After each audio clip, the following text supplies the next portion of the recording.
Today, you're going to be we're going to have a fireside chat on reducing the TCO of cloud.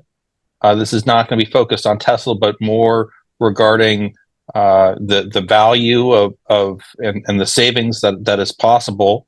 Looking at some of the trade-offs between the choices of um, running workloads in various locations. Can you tell us a little bit about yourself, Stephen? Sure. Steve Kaplan, cloud economist at Tessell, at ROI dude on X. Been doing TCO and ROI analyses my whole career, over 30 years, starting with Citrix. And since joining Tessell, I've been doing a lot of financial analyses for Tessell. Fantastic. Well, thank you for joining us today, and thank you for joining our guests. I'm Perrin Walker. I'm your host. I'm a head value architect here at Tessell, and we're going to have a short presentation. It's going to be less than 40 minutes, and we're going to be looking at various models and discussing the value of workload placement and different ways that you can take cost out and drop it to your bottom line. So, Stephen, where would you like to go? Where would you like to start? I think I'd like to start about this disparity in terms of understanding public cloud costs. I started out with selling PC clones many years ago, and morphed into Novell, Citrix, and so on. And on premises, people were always very concerned about every dollar that's being spent, and they have a really good handle on it. But now that so many workloads have gone to cloud, it's amazing how people give lip service to reducing costs and talk about how important it is. But the studies show that about 30% of public cloud resources are just wasted.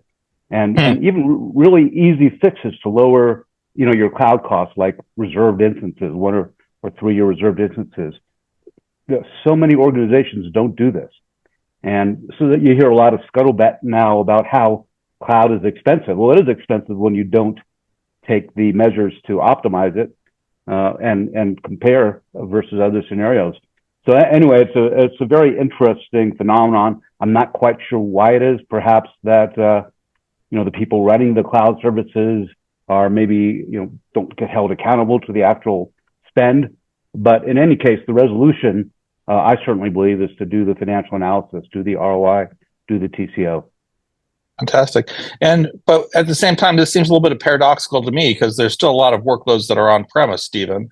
And, I just want to clarify for our audience members, there are a number of different approaches to taking cost out, number of services that are out there that focus on understanding price and cost, and how Tessell, in terms of our presentation, we're going to be focusing specifically on the database.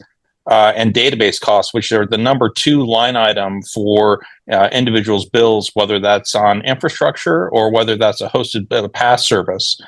So, Stephen, how can you help us with this paradox in terms of still a great number of workloads on premise?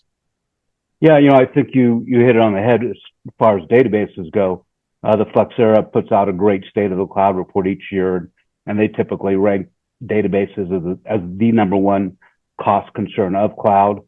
They can be complex with not just production databases, but UAT and test dev, and it's tied to applications. And, how do you move them over or refactor them? What about the performance limitations in public cloud, the complexity, the difficulty of ensuring that they're going to run the way you expect them to run on premises, that they'll have the high availability and the disaster recovery. So all these challenges around database workloads, especially the high performance database workloads, tend to leave them as kind of the last big vanguard of on-premises data centers. And it is a real concern, and it's a real challenge for people.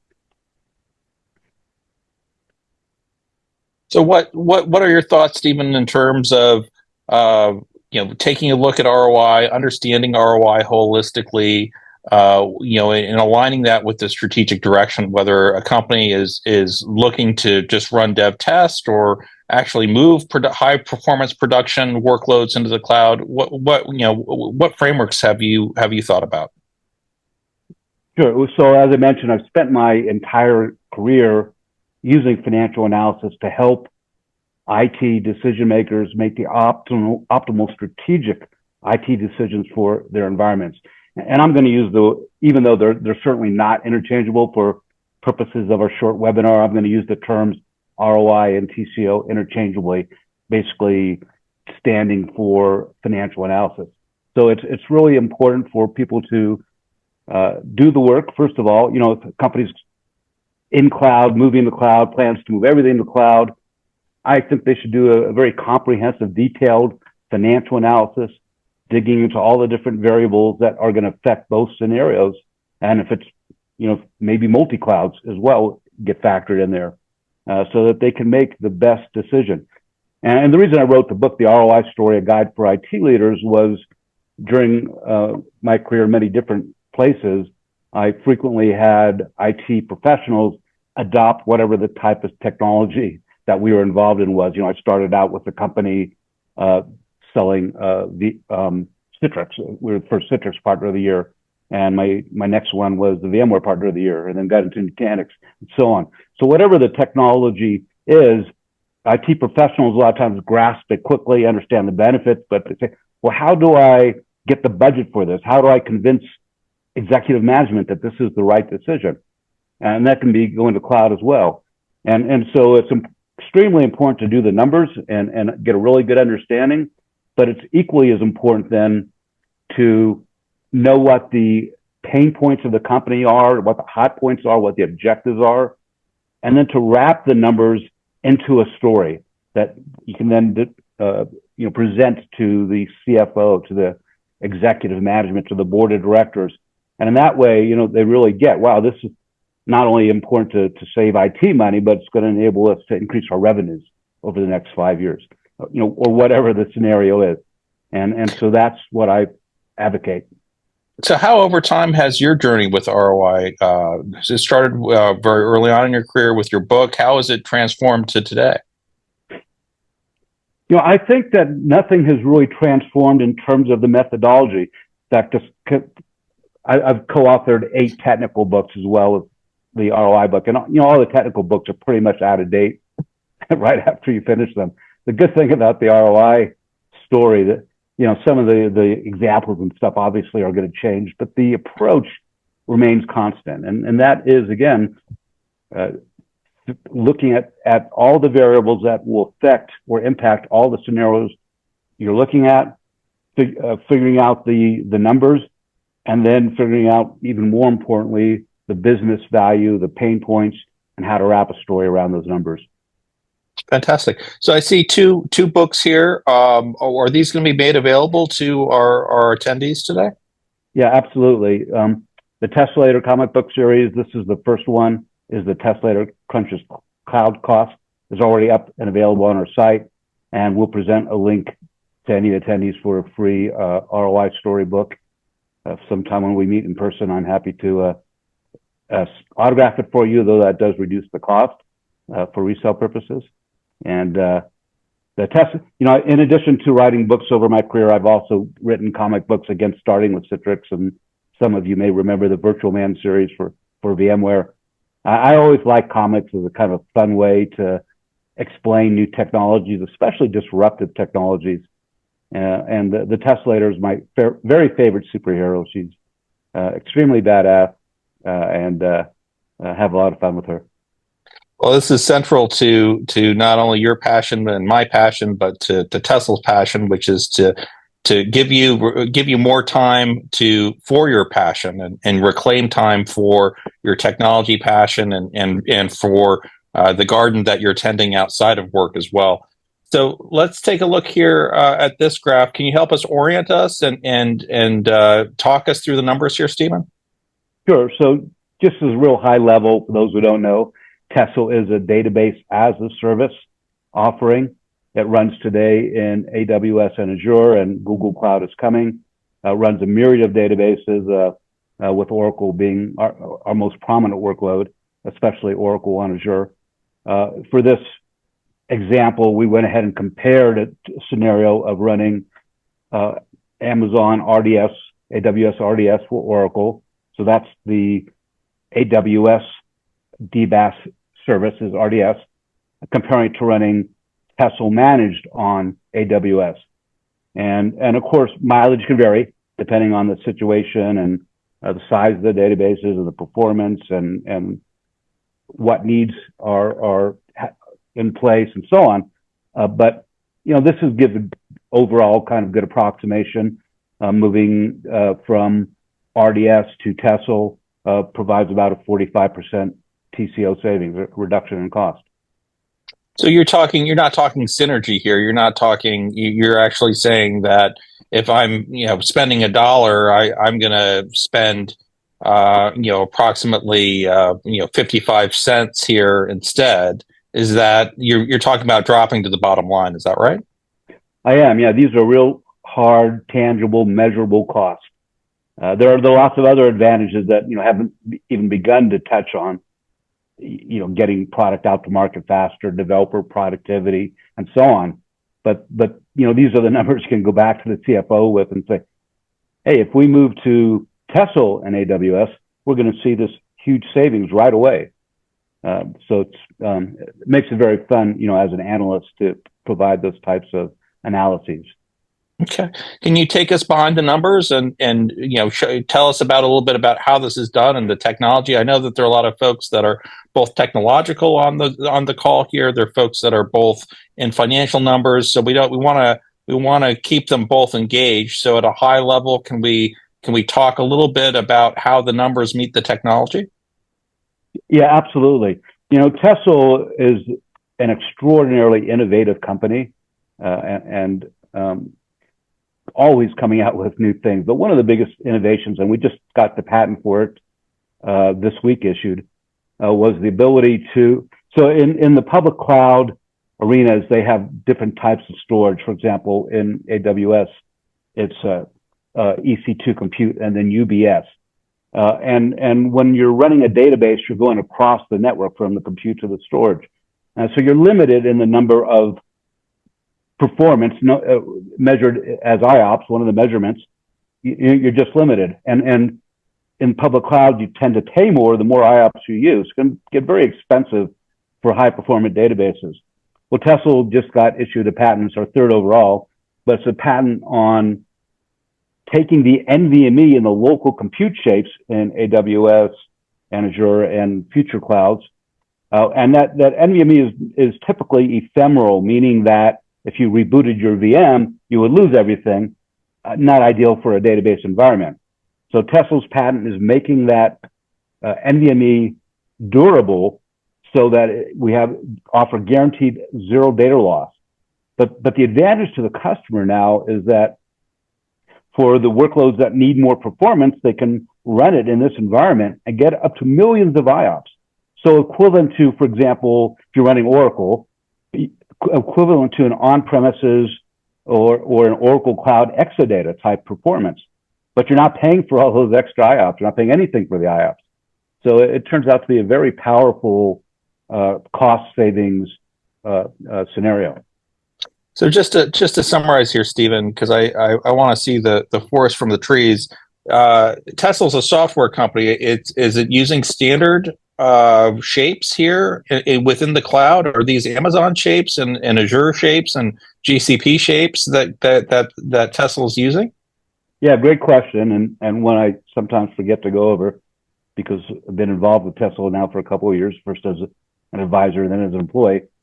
And yeah, there are other solutions you can buy for public cloud where you buy proprietary hardware solutions in order to get more IOPS, to get more performance. With Tessell, you don't need to do that. Tessell is a software layer running on the standard shapes in public cloud or on these high performance shapes, but still cloud native. You're not introducing any third party hardware. It's all happening through the software itself, just kind of unlocking the potential that's sitting there in the public cloud. And the advantages of that, of course, is one, cost. There's no cost for all the additional hardware. Simplicity, it's far easier to do than having to worry about the complexity of adding more components. And agility, the ability, let's say you're running a database on standard compute shapes, it's running fine, but now all of a sudden that database gets a lot bigger. Well, it's very easy to just shift it over to the high performant compute shapes. and take advantage of all that extra processing. Sorry to interrupt here. We've got a question here on chat. Where is the workload running? Is it running in our customer's tenancy? This is what the participant here is asking. I guess they're asking if where is the workload running? Is it running in a Tessell tenancy? Is it running in the customer's tenancy? Where is it running? So Tessell has what we call at your terms, at the customer terms. So the answer is it runs where you want it to run. Tessell is happy to host it, and we do that typically for some smaller clients, but also some larger clients. Most of the larger enterprises want it to run in their own tenancy, and there's some really good reasons for that. You know, if they go to the cloud scaler's tenancy, say DBaaS running in one of the cloud scalers environment, that means that they now have to utilize their security policies, their IT governance. So all the work they spent years on building their own security policies just goes to waste. Their IT staff has to learn this whole new IT governance infrastructure. So and they lose control of their environment to a large extent. They can't do things that maybe they have to do from a security perspective. So because Tessell gives them this flexibility, it's at your terms, it's actually probably one of the most compelling abilities to large enterprises. You know, like I mentioned, I joined Tessell 2 years ago as an advisor. We've really been actively selling for a year, and I've just never seen any IT company in my career, my long career, gather this type of interest and this type of not just interest, but buy-in from, you know, world leaders like CSX and Forbes and Citizens Bank and Tata. I mean, it's amazing that Tessell's a young company, but these very large enterprises are trusting their mission critical workloads to Tessell. So that's impressive, Stephen. Let's I don't want to, you know, I think we've touched upon the technical. Let's go back to the numbers here. And for the folks who are looking at the financial side of things, can you walk us through the numbers? Sure. And I want to give the caveat that, like almost all financial analyses, they can vary greatly by mileage and what's being run, what type of workloads and how many workloads and so on. But this is, I think, a reasonable amalgamation of some of the TCO analyses that we've done. But for about 34 workloads, in this case, we're looking at Oracle workloads, comparing AWS RDS versus Tessell and AWS. And you can see on the compute and storage side, that's a big chunk of the savings. And Tessell accomplishes this in several ways. It's not just the high performance compute shapes, although that's a big part of it, but databases tend to be over provisioned for on-premises use because resources, you know, aren't such a big factor until you run out anyway. But when we move them to the cloud, we're often able to do what we call right sizing. So we're able to utilize less infrastructure, so that helps lower your cloud bill. We also do something known as a database consolidation. So typically when you go to a DBaaS or even self-managed, you typically go one database per VM. But Tessell has ways of putting multiple databases into a VM. So in that way, we're able to further reduce the infrastructure cost. In some cases, we can reduce, you know, if it's third party or if it's database licensing costs, we can also reduce those. Tessell includes backup, disaster recovery, cloning, and a myriad of other capabilities. So you don't need the third-party software to do all this. Includes database operational savings. So, you know, the provisioning, the snapshotting, the cloning, the upgrading, all these types of things are done within Tessell itself. And so DBAs, instead of spending the majority of their time on these tasks that are mundane and manual and monotonous and add no value to the firm, instead they can take their talents and now start applying them to the applications and higher level security and to innovation and driving real value for their organizations. And so just looking at those factors, you can see that's where the 45% TCO estimated savings comes from. And we're not even considering the potential savings from things like database licensing, data masking. Most data breaches come from secondary environments, UAT, test dev. Well, with Tessell, automatically, again, no extra cost, you can set it up so that any data that leaves the production environment is automatically masked, it's obfuscated. So again, helping to prevent data breaches. This is where Equifax had a little bit of a challenge. They had a secondary environment with production data, so that there was both an operational challenge there with patching, that those environments weren't patched, and then even if they got in, they shouldn't have been able to see production data and non-production systems. So it sounds like is that a good example of what you're talking about here, Stephen? Yeah, absolutely. With the data masking, if somebody does breach your environment, then it doesn't matter because the data is obfuscated. They're not seeing anything at all. What for other customers? I'm thinking.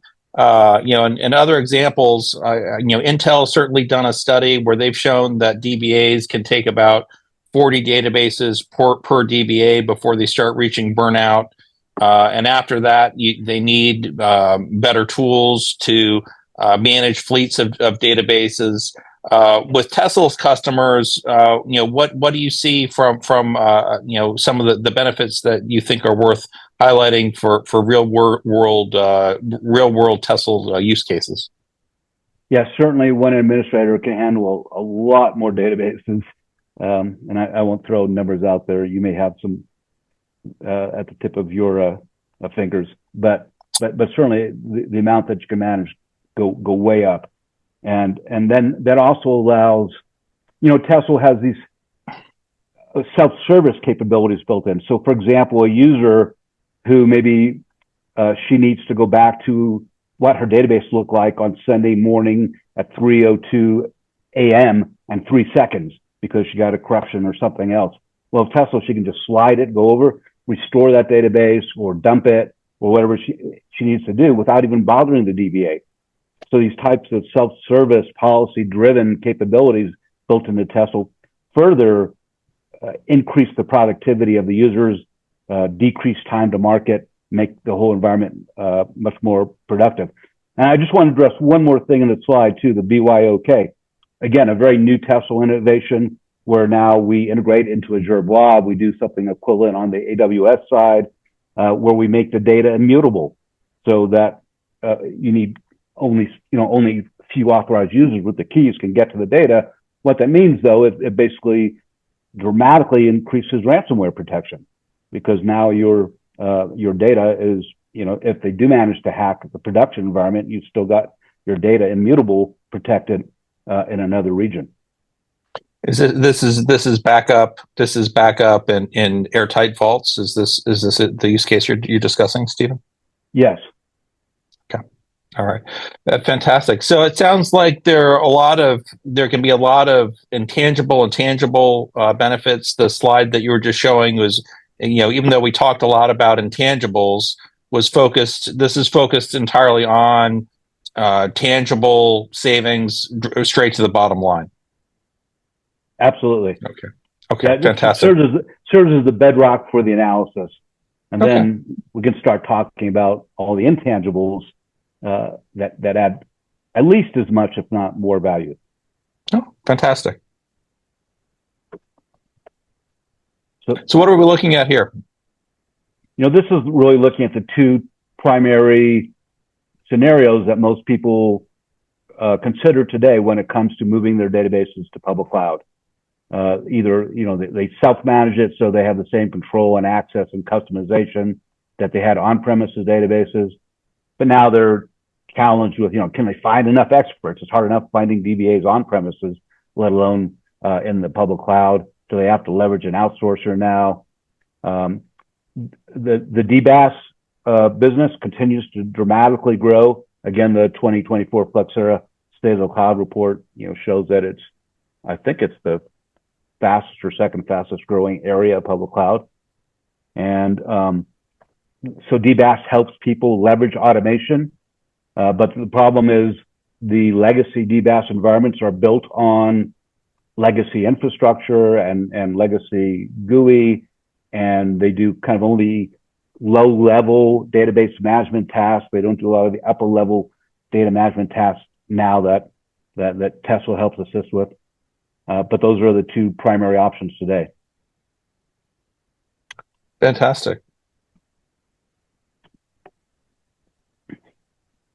And so how is Tessell unique? Tessell is a cross-cloud, multi-cloud, cross-database engine, and we enable customers to optimize their infrastructure.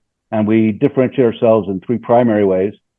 The first is a differentiated infrastructure, like I mentioned, being able to use the high-performance compute shapes with guaranteed zero data loss, as well as things like the database consolidation. At your terms, again, which we discussed, extremely important capability. You run your databases as a service, but you run them your way in the cloud. And then finally, a really important one is unified data management. So instead of having to have different platforms to run your Oracle and your Postgres and your MySQL and so on, your Milvus, Tessell provides this unified platform, extremely intuitive, simple to use, that you can then have access and purview into all your databases and see things, FinOps-like capabilities, like, how much is this department spending on running this particular database, or how much are all departments spending on this database? So as far as I know, Tessell is the only, multi-cloud, multi-database architecture in this type of environment for both commercial and open source databases. So, Stephen, you're reminding me of a conversation that I had with a CIO, and we were talking about the challenges that he was having moving to his strategic cloud, and I was talking to him about the balance between moving to a strategic cloud and vendor lock-in, which is a concern for everyone.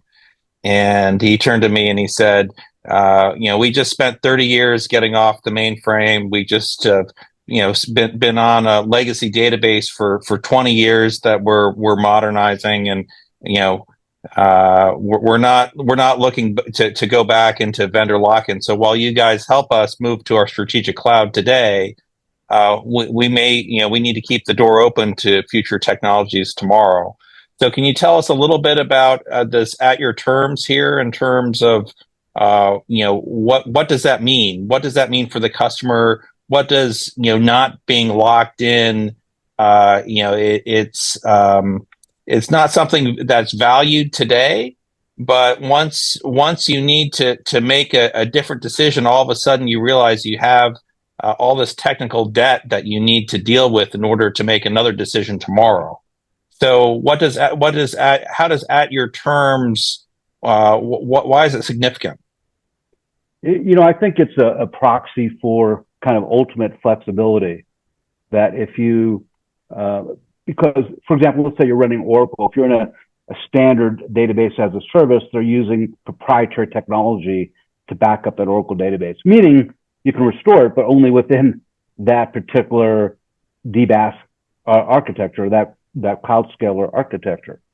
And Tessell does provide standard snapshots, but we also use, in Oracle's case, for example, we use RMN under the hood, so that customers can take their native backup and restore it anywhere, another cloud, back on-prem, and that whole transparency goes all the way through Tessell. If a customer, for whatever reason, decided they didn't want to use Tessell anymore, they already own the data. It's all sitting in their cloud tenancy. They just simply get rid of Tessell and they're back to self-managing the data.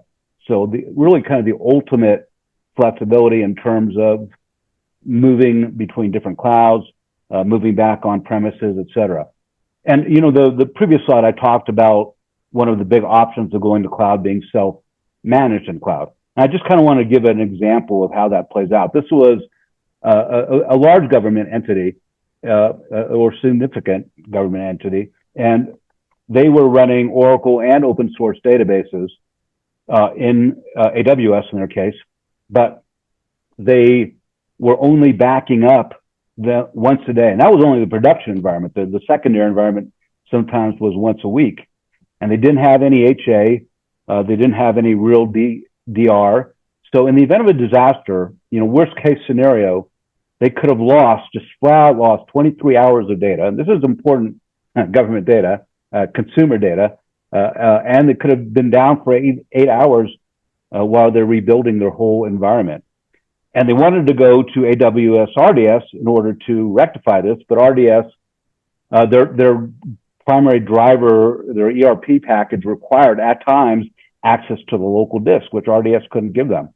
With Tessell, we have all kinds of safeguards in place, and it's a special feature called Tessell Genie, but we can give people that type of agility and so on. So they were able to move to Tessell, where now they have real-time HA, multi-AZ HA. They can have real-time continuous backup of all their databases, and the whole thing is costing them less than just through native cloud.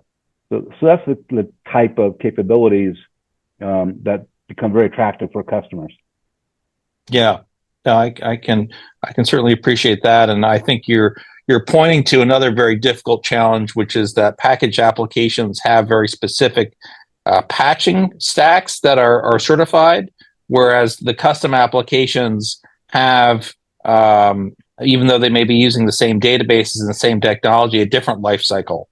So being able to patch the entire fleet across the packaged and the custom apps is a very difficult problem, especially when security patches come out, because you have to apply security patches immediately, and that's what certainly with the earlier Equifax use case that was a challenge for their non-prod.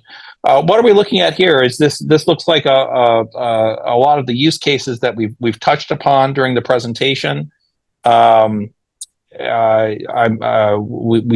touch upon some of the third-party integrations, such as security agents, such as JSonar and Qualys, the HADR for the customer recently, whether you're running on-premise production and doing DR in the cloud, or whether you're doing both production and DR in the cloud, governance in terms of patching and data masking, all very key for every standard, including from PCI to SOX, showing control of your infrastructure.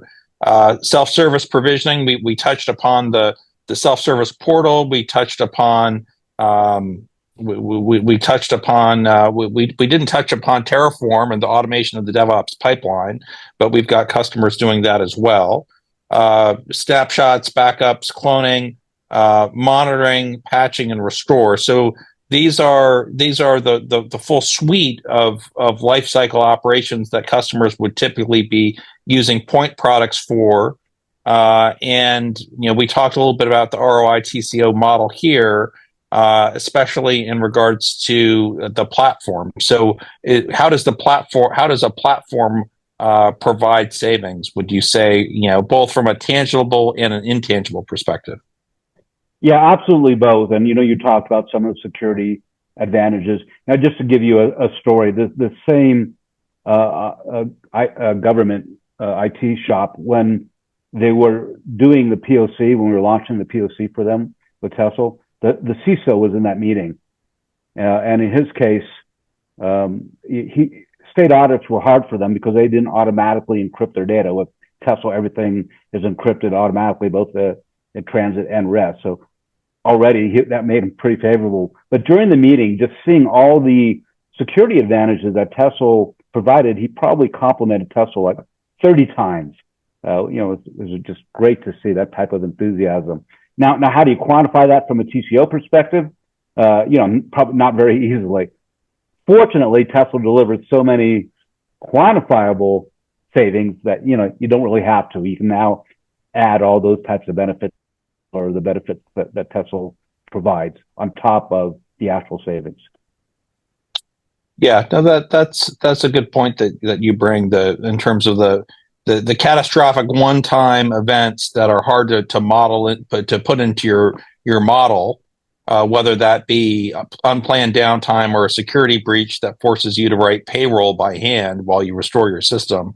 Absolutely. What are we taking a look at here? What is this? As I just want to do a time check. We're about 35 minutes. I think we've got about 5 more minutes for our audience members here, and then we'll do a little Q&A and wrap up. But what are we taking a look at here, Stephen? Yeah, so just real quickly, I actually wrote an article for Forbes about this, about transitioning from a DBA to data engineer. Again, because Tessell automates the lower level, the type tasks, the patching and cloning, et cetera, it now frees up the DBAs to transition to data engineers and provide vastly more value for their organizations and more fulfillment personally and certainly much value for their own careers. So this slide kind of encapsulates that. And this is you also wrote an article about DBAs having more time for AI ML. Isn't that correct? Was that also a Forbes article? No, but it would be a good one though. Okay. Well, we'll have that one. We'll have that one next week. Right. So let's take us out, Stephen. Take us out, please. So as I mentioned in the beginning, all the quantifiable savings are great, but even more important is really the business value. So for example, if by optimizing your databases in the cloud, whether that's on Tessell or anything else, being able to get to market faster, that can be a massive benefit for an organization.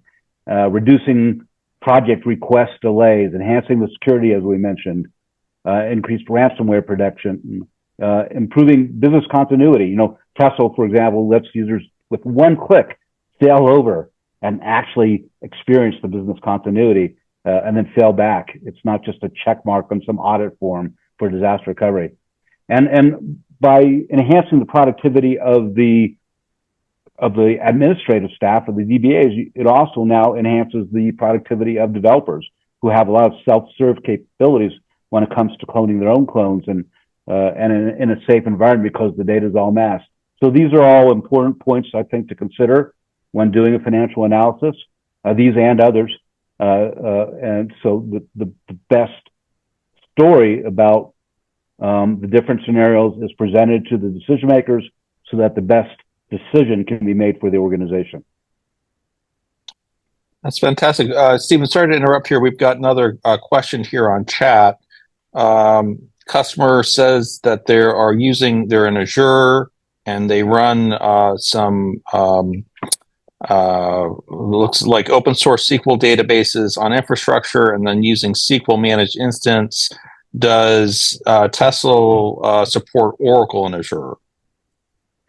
Yes, you can think of Tessell of Tessell and Azure like managed instances for Oracle, along with some of the other higher level things that Tessell brings, such as automated data masking and policy-driven self-service data access. But yeah, a great question, and absolutely you can think of it that way. In fact, as far as I know, Tessell is the only DBaaS or PaaS for Oracle and Azure, and because of that, it's probably our number one use case. In fact, I wrote the second edition of the Tesslator comic book called Tesslator Waltz's Oracle Databases to Azure. Again, downloadable off our website. If you're like me and you kind of like more fun, lighthearted explanations of the technology, it actually is fairly comprehensive and gives a good explanation of why should you now move your on-premises Oracle databases to Azure. And the answer is, in real short, they're going to run better, they're going to run faster, they're going to run less expensively, and you're going to have a lot more agility. Okay, you highlighted Azure and AWS and GCP. Tessell, just to clarify for our audience members, Tessell is cloud neutral. Yep. Okay, fantastic. And then another question here. It's a little bit higher level. What's the difference between ROI and TCO from a member here? So the way I define it is, TCO was really popularized by Gartner in the 80s, maybe 90s, as a way to compare two solutions or two architectures that are somewhat similar. It's a very good framework for doing that.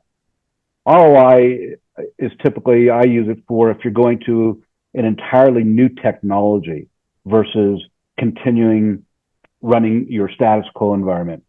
And I mean, as an example, let's say you weren't running databases at all, but you're thinking of making this big investment in a database architecture to enable you to run some type of applications for users.